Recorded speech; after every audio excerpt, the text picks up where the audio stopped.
میرے دوست و بزرگ عزیز ہو، ایک بہت بڑا فریضہ امت چھوڑے ہوئے ہے، ایک بہت بڑا فریضہ امت چھوڑے ہوئے ہے، جس کی وجہ سے، جس کو چھوڑنے کی وجہ سے امت بڑی برکات سے محروم ہے۔ ایک تو امت اس فریضے کے چھوڑنے کی وجہ سے، یعنی بھلائی کا حکم کرنا اور برائی سے روکنا، ایک تو امت اس فریضے کے چھوڑنے کی وجہ سے دعاؤں کی قبولیت سے محروم ہے، دعا کی قبولیت سے محروم، اور دوسرے وحی کی برکات سے محروم۔ اور اگر یہ خیال ہو کہ بھئی اپنی دعائیں قبول نہیں ہوتی تو کیا بات ہے، اللہ نے دنیا میں ایسے نیک لوگ اور اللہ والے پیدا کیے ہوئے ہیں کہ ہم ان سے جا کے دعا کے لیے کہیں گے تو ہمارے حق میں دعا کر دیں گے، اس سے ہمارا مسئلہ حل ہو جائے گا۔ یہ بھی فرما دیا کہ ایسے لوگ اگر صلحاء سے اور اپنے نیک لوگوں سے دعائیں کرائیں گے تو ان کی دعاؤں میں ان کا حق بھی نہیں رہے گا۔ اگر امت نے یہ کام چھوڑ دیا، کیونکہ دیکھو بھائی ایک بات یاد رکھنا، اللہ کے راستے کی نقل و حرکت پر اس لیے زیادہ زور دیا جاتا ہے کہ اس نقل و حرکت کا اصل مقصد بذات خود امر معروف کرنا اور بذات خود نہی منکر کرنا ہے، اس لیے خروج پر اصرار کرتے ہیں۔ نفر اس مقصد کے لیے ہے، نفر کی اہمیت اس لیے ہے تاکہ یہ اپنی غفلت کے ماحول سے اور منکر کے ماحول سے نکل کر دوسروں کو منکر سے روکے، اور معروفات کے ماحول میں آ کر دوسروں کو معروفات کا حکم کرے۔ اصل مقصد یہ تھا خروج کا۔ نفر پر اس لیے زور دیتے ہیں کیونکہ اس نفر کا اصل مقصد امر معروف اور نہی منکر کو عمومیت دینا ہے، اس کو عمومیت دینا، یہ اس نفر کا اور خروج کا مقصد ہے۔ اگر امر معروف اور نہی منکر کو نفر اور نقل و حرکت سے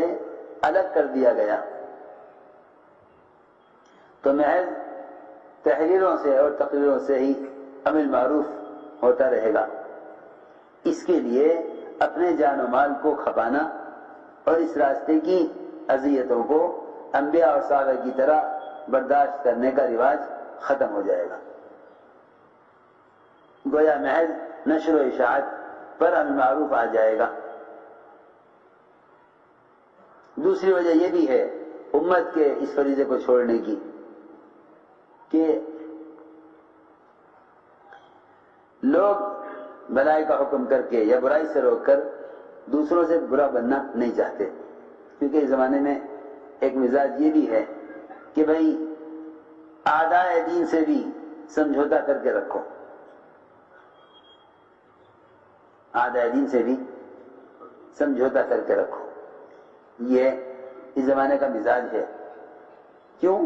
اس لیے کہ جب مسلمان کی اپنی ضرورتیں اعداء دین سے وابستہ ہو جائیں گی تو پھر ان کوئی ضرورتیں انہیں اعداء دین کے سامنے مغلوب کر دیں گی، اعداء دین کے سامنے انہیں مغلوب کر دیں گی۔ بھئی کیا کریں، ہماری ضروریات ان سے متعلق ہیں، تو اگر ان سے سمجھوتا نہ کیا تو ہماری ضروریات کا کیا ہوگا؟ ایسے میں بھی آدمی امر معروف اور نہی منکر کو یہ سوچ کر چھوڑ دیتا ہے کہ ہم کسی کے سامنے برے نہ بنے، حالانکہ بھلائی کا حکم کرنا اور برائی سے روکنا نہ یہ موت کو قریب کرتا ہے اور نہ یہ رزق کو تنگ کرتا ہے، نہ موت کو قریب کرے گا نہ رزق کو تنگ کرتا ہے، بلکہ میں تو یہ عرض کروں کہ بھلائی کو حکم کرنا برائی سے روکنا عمر میں برکت اور رزق میں برکت کا سبب ہے، عمر اور رزق میں برکت کا سبب ہے۔ کیونکہ امر معروف اور نہی منکر سے جو خیر اس کے ذریعے سے وجود میں آئے گی، اللہ تعالیٰ اہل خیر کی عمر میں برکت فرماتے ہیں تاکہ ان کی وجہ سے خیر باقی رہے۔ دوسری وجہ یہ بھی ہے کہ لوگ اس لیے بھی امر معروف نہیں کرتے کہ وہ خود عمل نہیں کرتے، اور اس لیے بھی نہی منکر نہیں کرتے کہ وہ خود اس منکر کے اندر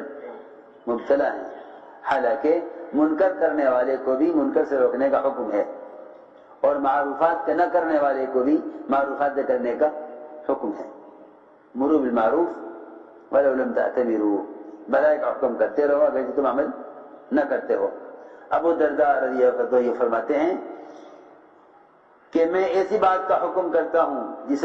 پر میں خود عمل نہیں کرتا، میں اس بات کا لوگوں کو حکم کرتا ہوں جس پر میں خود عمل نہیں کرتا، لیکن اس کے باوجود مجھے اللہ تعالی سے اس پر اجر کی امید ہے۔ اس پر اللہ سے اجر کی، اس پر بھی اللہ سے اجر کی امید کرتا ہوں کہ باوجود خود عمل نہ کرنے کے دوسروں کو بھلائی کا حکم کرتا ہوں۔ اس زمانے میں ایک بات یہ بھی پیدا ہو گئی کہ آدمی پہلے خود عمل کرے پھر دوسروں کو کہے، یہ بھی ایک بات ہے، اور یہ کہہ دیتے ہیں بھائی لما تقولون ما لا تفعلون، جس کام کو تم کرتے نہیں سے کہتے کیوں ہو، حالانکہ اس کا اس سے کوئی تعلق ہی نہیں ہے، اس کا اس سے کوئی تعلق ہی نہیں ہے۔ قتال سے متعلق آیت ہے کہ قتال کا حکم آنے سے پہلے کہتے تھے کہ قتال کا حکم نازل کرائیے، ہم قتال کریں گے، جب حکم آیا تو قتال سے بیٹھ گئے، حکم آیا تو قتال سے بیٹھ گئے۔ تو اللہ نے یاد دلایا کہ تم قتال کرنے کے لیے حکم آنے سے پہلے کہہ کیوں رہے تھے جس کو آپ کرتے نہیں ہو، یہ مطلب تھا۔ اس سے لوگ یہ سمجھے کہ بھائی جو آدمی عمل نہ کرے وہ دوسروں کو دعوت نہ دے، پہلے خود عمل کرے پھر دعوت دے، ایسا نہیں ہے، بلکہ امید اس بات کی رکھو کہ اگر خود دوسروں کو دعوت دو گے تو اپنے اندر عمل کی استعداد پیدا ہوگی۔ حضرت تھانوی رحمۃ اللہ علیہ کا ملفوظات میں ہے کہ میں جس معروف کو اندر پیدا کرنا چاہتا تھا اس پر دوسروں کو آمادہ کرتا تھا، اور جس منکر کو اندر سے نکالنا چاہتا اس پر دوسروں کو